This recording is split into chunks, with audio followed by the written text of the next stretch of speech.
Salut à tous, c'est Thomas et bienvenue sur EvoSport. Salut à vous mes frères et sœurs Spondy, content de vous retrouver aujourd'hui pour cette nouvelle vidéo qui vous concerne.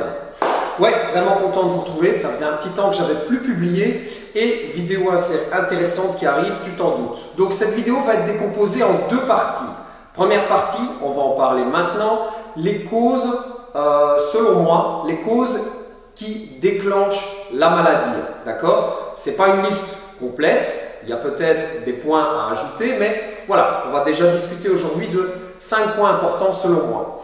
Alors, je tiens à préciser, encore une fois, que tout ce qui est dit dans mes vidéos n'est que mon avis personnel, ok? Donc, voilà 10 ans que j'ai déclenché la maladie, que je vis avec, que je cohabite avec, on va dire, et 2 ans que j'ai démarré cette chaîne YouTube. J'avais des choses à partager, j'ai encore des choses à dire et visiblement ça permet d'aider beaucoup de monde. Mais souvenez-vous à chaque instant que tout ce qui est dit ici n'est qu'un avis personnel. Partie 2 de la vidéo qui sortira donc prochainement, très bientôt, tu sais bien, je ne donne pas de date, on verra bien, mais rapidement par la suite, c'est certain. Donc ré-upload de la vidéo des 5 conseils. Donc comme je le disais il y a 2 ans, une des premières vidéos que j'ai lancées et qui a fait beaucoup de bruit d'ailleurs dans le Spondylarthrite Game sur YouTube, c'est la vidéo des 5 conseils. Alors, beaucoup de choses dans cette vidéo sont toujours d'actualité, mais comme vous le savez, ces derniers mois, beaucoup de choses également ont bougé pour moi. Et je voudrais repréciser certaines choses, approfondir des points et également en aborder des nouveaux. Donc, cette vidéo paraîtra par la suite et voilà, on développera ce qu'il y a à développer à ce moment-là. Donc, j'en profite également pour dire un petit coucou aux nouveaux. Il y a beaucoup de nouveaux de plus en plus sur cette chaîne, j'en suis ravi. Et aussi des personnes qui n'ont pas spécialement une spondylarthrite. Donc, il y a des personnes qui me suivent qui ont par exemple une polyarthrite rhumatoïde. Donc, oui, en fait, on va dire que c'est une maladie cousine. Effectivement, elles peuvent se reconnaître aussi dans ces vidéos-ci, trouver des éléments de réponse. Donc voilà, bienvenue à vous, bienvenue sur la chaîne. Et voilà, on continue et on est dans le même bateau, on continue l'aventure ensemble. Donc, ici, je commence cette vidéo. Donc, 5 causes qui, selon moi, sont responsables de la spondylarthrite, du déclenchement de la spondylarthrite ankylosante.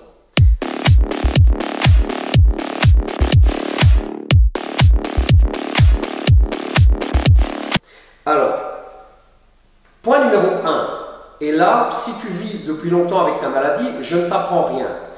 On va parler du HLA B27. Donc, ça, c'est clair et net, c'est le seul point où je suis d'accord, totalement d'accord sur le fait qu'il est difficile d'avoir une influence sur ce facteur génétique. Il se déclenche, il est là, il faut faire avec. Mais, et je sais très bien qu'en commentaire, ça va rouspéter, ça va venir dire « Oui, mais Thomas, 10% des spondys n'ont pas le HLA B27. » Exact, et c'est même très intéressant, parce que ça veut dire qu'ils déclenchent la maladie à cause d'autres facteurs que je pense développer ici, enfin je pense être sur une piste. On va quand même développer justement les autres causes extérieures du gène qui sont déclencheuses de la maladie. Okay. Donc, facteur numéro 2. Si tu me suis depuis le début, tu t'en doutes, on va en parler très rapidement. Je veux bien évidemment parler de l'alimentation moderne. Ok? Donc, cette alimentation moderne, comme l'a dit Jean Seignalais, Jean, si tu m'écoutes, c'est aussi pour toi cette vidéo. Donc, comme l'a dit Jean Seignalais, l'alimentation moderne va avoir un impact majeur sur les symptômes, mais aussi sur le déclenchement de la maladie. Ok? Donc, l'alimentation moderne, c'est quoi?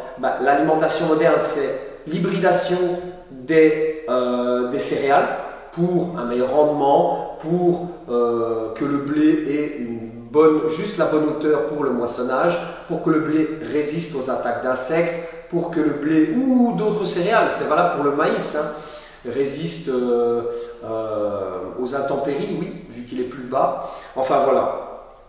Donc l'hybridation génétique, c'est tout ça. On va chipoter dans la molécule, dans dans la génétique de l'aliment pour le rendre, pour le standardiser, pour le rendre plus marketable.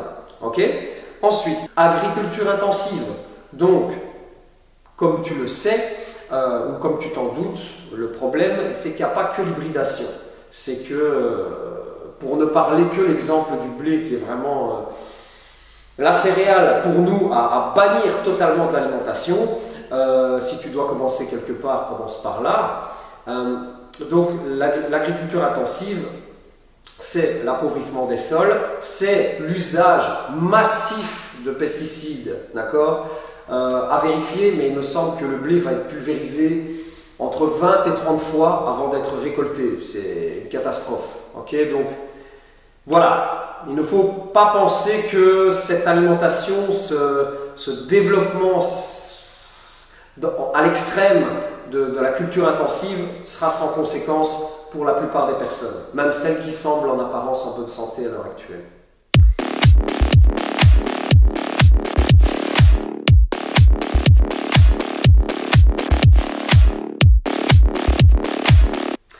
Alors, point numéro 3, extrêmement important, le manque cruel d'activité physique. Ça, tu prends une photo de plage des années 70, tu prends une photo de plage ici en 2020, les êtres humains ont changé. L'homme retrouvant la nature, se replongeant aux sources originelles, s'évadant de la cohue.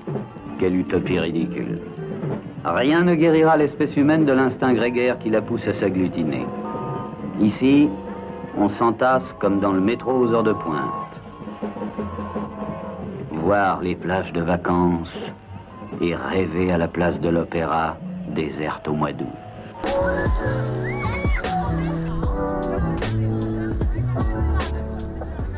It's lovely, yeah. Obviously having a little sunbathe, kids are happy, in and out the sea. So yeah, nice day for it, isn't it really? Furloughed from work, so what else is there to do? Done enough gardening, gets a bit boring. Yesterday was the hottest day I've seen in a long time. So I thought today's going to be a bit cooler and it's going to be nicer. It's full, it's exciting. I was really hot, so I got tempted and I jumped in the sea. Oh goodness. It's cool, it's nice, and it's fun, and I'm loving it. Adults are showing as much social distancing as it can. It's the children really. They don't understand how serious it is and could be for their family members. So, but you know, you only live once, and you're going to go regardless, whether it be a virus. Les êtres humains ne pratiquent plus d'activité physique. Les êtres humains ont une alimentation qui les bousille. Ils ont un corps rempli d'inflammation. Ok, enfin, je prends des raccourcis évidemment en disant ça, mais voilà, tout ce qui se passe aujourd'hui n'a rien de rassurant. Ok, donc le manque d'activité physique pour nous peut aboutir à l'ankylose, donc la perte totale de mobilité d'une articulation. Également, bien, je viens de le dire, mais la prise de poids, ok, et je trouve, et moi ça me choque, surtout à l'heure actuelle, on n'en parle pas assez, mais un manque d'activité physique, pardon, équivaut également, c'est un facteur parmi d'autres, à une baisse immunitaire. Je ne rentrerai pas dans les détails car ce n'est pas le but de cette chaîne, mais il y a aussi pas mal de choses à dire sur le sujet. Voilà.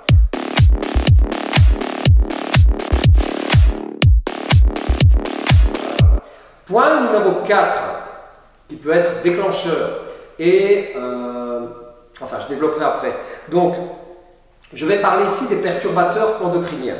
Qu'est-ce que c'est? Eh bien, ce sont toutes les molécules chimiques que tu vas retrouver. Ben, ça peut être à cause des pesticides, d'accord, tous les perturbateurs endocriniens que tu vas retrouver dans ton environnement, dans l'eau, dans l'alimentation, et surtout les fruits et légumes, ça c'est clair, mais aussi la viande. Tu avales ça tout le temps, tous les jours, à petite dose, moyenne dose, on ne sait pas trop, mais clairement, ça peut avoir un impact sur ta maladie. Et ceux qui me suivent, qui ont suivi ma dernière vidéo sur le sujet, où je parlais de mon parcours en médecine fonctionnelle, Eh bien oui, clairement, mes hormones, moi, sont complètement flinguées. Hein. Donc, pour ceux qui veulent des précisions à ce niveau-là, je vous invite à aller voir la trilogie de vidéos sur la médecine fonctionnelle et l'importance des hormones, notamment du cortisol, la corrélation qu'il peut y avoir entre problèmes avec le cortisol, les hormones et les maladies auto-immunes comme la spondylarthrite ankylosante. Voilà.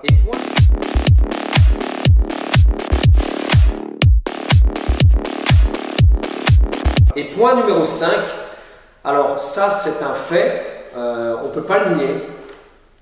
Certains achètent tous les jours leurs difficultés, leurs problèmes. Je pense par exemple à la cigarette. Ça fera également l'objet d'une vidéo complète. Il y a beaucoup d'infos sur le sujet, cigarette et spondylarthrite, mais clairement, tu t'en doutes, ça n'annonce rien de bon. Ok? Et qu'on le veuille ou non,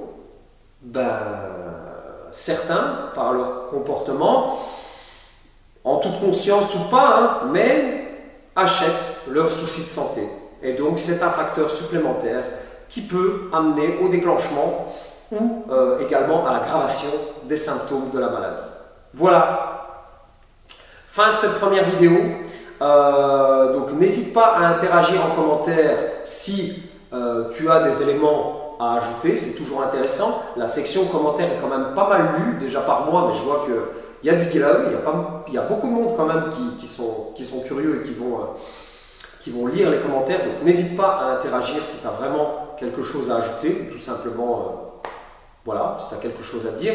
Mais également, je veux que tu saches, je rappelle, pour ceux qui le désirent, ceux qui veulent commencer à activement se remettre en question, qui veulent modifier leur hygiène de vie, se mettre au sport, changer d'alimentation, mes programmes sont disponibles en description. Ok? Donc, n'hésitez pas à aller jeter un coup d'œil sur le lien vers mon site internet. Également, j'ai fait une vidéo là-dessus qui introduit le programme. Si vous avez des questions, posez-les en commentaire. Mais vraiment, ces programmes vont vous être utiles, j'en suis certain. Donc, n'hésitez pas à vous les procurer si vous en ressentez le besoin. À bientôt pour la prochaine vidéo. Salut!